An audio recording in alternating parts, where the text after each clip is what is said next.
Hi everyone, how are you all. I hope कि आप सब बिल्कुल अच्छे हो गए।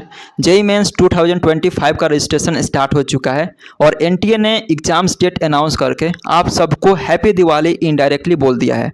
तो इस वजह से दो तरह के स्टूडेंट होंगे जो इस डेट को सुन करके थोड़ा सा एंजाइटी फील कर रहे होंगे। सोच रहे होंगे मेरा तो सिलेबस ही कंप्लीट नहीं हुआ है और मैं कैसे इस एग्जाम्स को टारगेट कर सकता हूँ जनवरी वाला अटैम्प्ट को। और वही दूसरी तरफ स्टूडेंट वो होंगे जो पूरे साल कंसिस्टेंट होकर के पढ़ाई कर रहे थे, रिवीजन कर रहे थे, मॉक टेस्ट लगा रहे थे और उनको पता था कि जनवरी में ही एग्जाम्स होने वाला है। तो इस वजह से वो पूरा रेडी थे और पूरा हैप्पी उनको फील हो रहा होगा जैसे ही डेट वो सुने होंगे। तो ये इसी तरह स्टूडेंट का लास्ट में जाकर के सिलेक्शन हो जाता है और फाइनली इन्हीं को कॉलेज मिल जाता है। ठीक है, तो मैं एक चीज़ बता रहा था कि जैसे ही आप रजिस्ट्रेशन करने जाओगे ना, तो वहाँ पे एक मेजर मिस्टेक्स होने का बहुत ज़्यादा चांसेस होता है। मेजर मिस्टेक्स क्या मतलब कि जो आप पर्सनल डिटेल फिल करते हो ना, तो वहाँ पे कुछ गड़बड़ हो जाता है, कुछ दिक्कत हो जाता है, कुछ गलती से आप गलत कर देते हो। और जैसे ही आपको पता लगता है कि आपका रजिस्ट्रेशन में कुछ गलती हो गया है, तो आप जिस लेवल से अच्छी तरीके से पढ़ाई कर रहे थे ना, वो कॉन्फिडेंस काफ़ी धड़ाम से गिर जाता है और वहीं पर आपका प्रिपरेशन ख़राब हो जाता है। तो मैं बता रहा था कि आप एक दिन पूरे अच्छे से दे दो रजिस्ट्रेशंस के लिए और काफ़ी अच्छे से एनालाइज कर लो।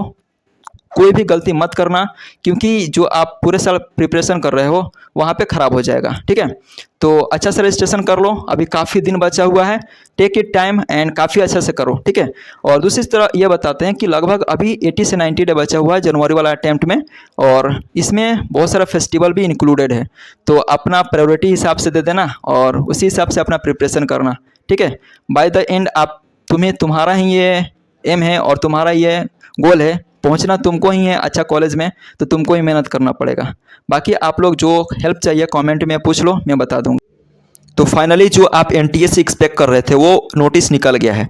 तो सभी का एक्सपेक्टेशन था कि जेईई मेंस 2025 का नोटिस आने वाला है और उसी तरह से एनटीए ने किया है कि आपका जो रजिस्ट्रेशन स्टार्ट हो रहा है 28 अक्टूबर से स्टार्ट हो रहा है और इसका लास्ट डेट है 22 नवंबर रात के 9 बजे तक। ठीक है, तो ये जितना जल्दी हो सकता है आप लोग कर लीजिए और रिलैक्स हो जाइए, प्रिपरेशन काफ़ी अच्छा होगा। सेकंड चीज़ यहाँ पे बता रहा है कि आप लोग जो ट्रांजेक्शन करोगे, पैसा आप लोग फी दोगे रजिस्ट्रेशन फ़ी, वो आप किसी भी चीज़ से कर सकते हैं, debit card, credit card, net banking, UPI सब कुछ। और इसका जो लास्ट डेट है 22 नवंबर 11:50 से पहले कर लेना है। ठीक है, और उसके बाद है कि एग्जामिनेशन का जो अनाउंसमेंट होगा सिटी का, वो एक वीक पहले बताया जाएगा एग्जामिनेशन का। ठीक है, यहाँ पे बताया जा रहा है sorry by the first week of January. तो जनवरी का फर्स्ट वीक में यहाँ का बता दिया जाएगा कि कौन सा सिटी में आपका एग्जामिनेशन पढ़ने वाला है। ठीक है, और यहाँ पे देखिए फोर्थ जो चीज़ है कि download admit card by NTA website. ये एग्जामिनेशन के 3 दिन पहले आप सभी को वहाँ पे आप लोग को अलाउ होता है कि आप लोग एनटीए के वेबसाइट से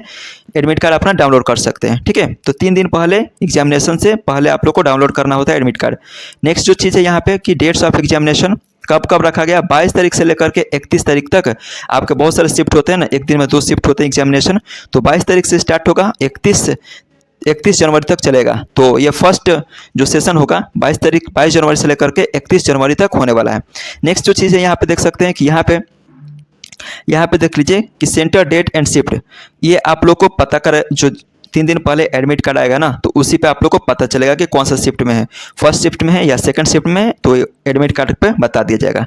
और यहाँ पे बताया गया कि जो आपका रिस्पॉन्स सीट होता है, जो आप एग्जाम देते हो, तो आपका जो भी आप लोग ऑप्शन चूज किए होते हैं उसको रिस्पॉन्स सीट बोलते हैं और वो ऑफिशियल वेबसाइट पर अनाउंसमेंट होता है। ठीक है, तो एक सप्ताह में जैसे एग्जाम खत्म होता है तो उसके 5-6 दिन के बाद ये रिस्पॉन्स शीट आप लोग को वेबसाइट पर मिल जाएगा और वहाँ से डाउनलोड कर सकते हैं और अपना मैच कर सकते हैं ऑप्शन। ठीक है, और यहाँ पे देख सकते हैं कि रिजल्ट कब आएगा, 12 फरवरी का आप सभी को रिजल्ट मिल जाएगा। ठीक है, तो बहुत फटाफट यहाँ पे काम होता है एनटीए के द्वारा, बस थोड़ा सा गड़बड़ ना कर दे क्वेश्चन में या फिर शिफ्ट में इधर उधर ना कर दे, बाकी तो बिल्कुल सही ही होता है। ठीक है, यहाँ पे बात करते हैं एक चीज़ और जो नोटिस है उसके बाद में देखिए यहाँ पे 25 में क्या होना है, 13 लैंग्वेज में होने वाला है ये एग्जामिनेशन। देख सकते हैं इंग्लिश, हिंदी, असमी, बंगाली, गुजराती, सब अपना हिसाब से फॉर्म में चूज कर सकते हैं।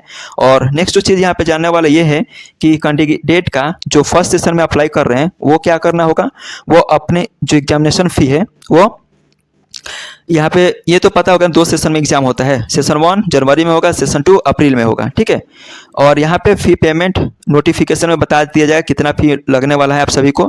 सेकंड चीज़ में बताया गया क्या है यहाँ पे कि कितना आप लोग को यहाँ पे if the candidate wishes to apply for session 2, 2025 the candidate can log in and pay the examination fee for session 2 during that period.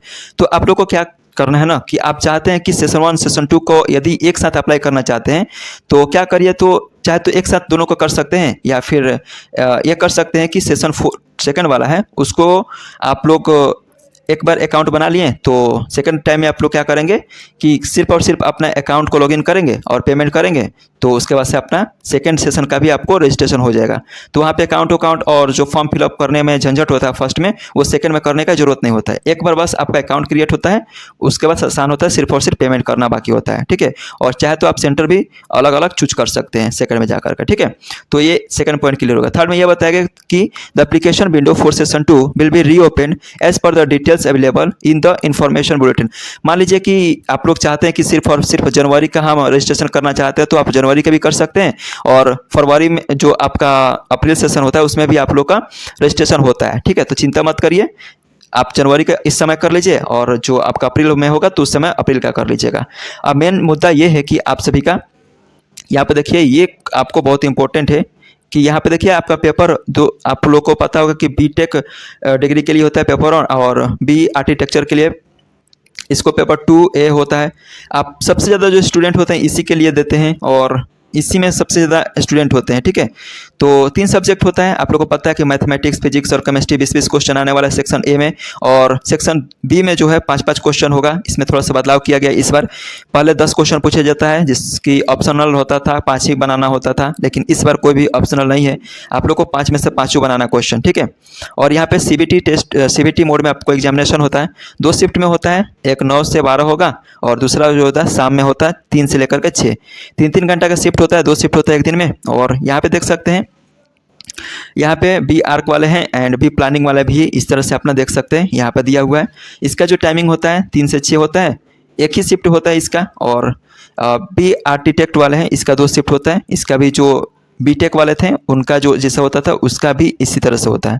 ठीक है, बाकी यहाँ पे आप लोग जनरल जो इंपॉर्टेंट नोटिस है इसको भी देख सकते हैं। यहाँ पे देख लीजिए, ये जानना जरूरी है क्योंकि यहाँ पे देखिए बताया गया है कैंडिडेट क्यों क्या कर सकता है, ऑनलाइन अप्लाई कर सकता है वेबसाइट से, इस वेबसाइट से जाकर के। ठीक है, और सेकंड चीज़ बताया गया कि only 1 application to be submitted candidate, एक ही एप्लीकेशन आप लोग फिल कर सकते हैं। बहुत सारे स्टूडेंट होते हैं कि एक ही चाहते हैं कि हम अपने 2-3 फॉर्म फिल कर देते हैं ताकि शिफ्ट अलग अलग जाएगा तो एक सेशन में हम 2-3 बार एग्जाम दे सकते हैं, लेकिन ऐसा नहीं। यदि पता चल गया तो आप लोग के वो क्या हो जाएगा, उसके लिए बहुत रिस्ट्रिक्शन होता है। और एप्लीकेशन यदि कोई पकड़ा जाता है तो लार्ज स्टेज पर उसके अगेंस्ट कुछ कार्रवाई किया जाएगा। ठीक है, तो ऐसा मत करिएगा, बस क्या ही करना है आप लोग को।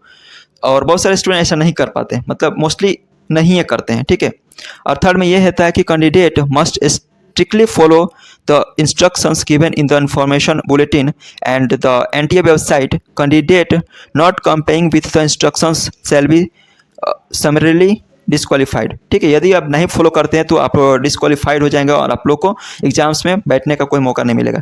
फोर्थ में यह है कि candidate must be ensure that email address and mobile number provided in the online application form are either own or parents guardians only as the information community.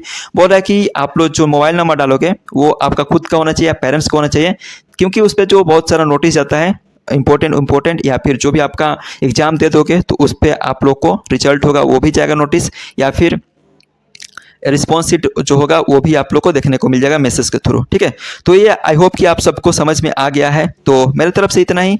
कुछ समझ में नहीं आता है या फिर जो भी आप 2025 में कौन सा सेशन का टारगेट कर रहे हैं, फर्स्ट सेशन को टारगेट कर रहे हैं तो जनवरी लिखिएगा, और सेकंड सेशन को टारगेट कर रहे हैं तो अप्रैल सेशन लिखिएगा। बाकी all the best for your examination JEE mains 2025।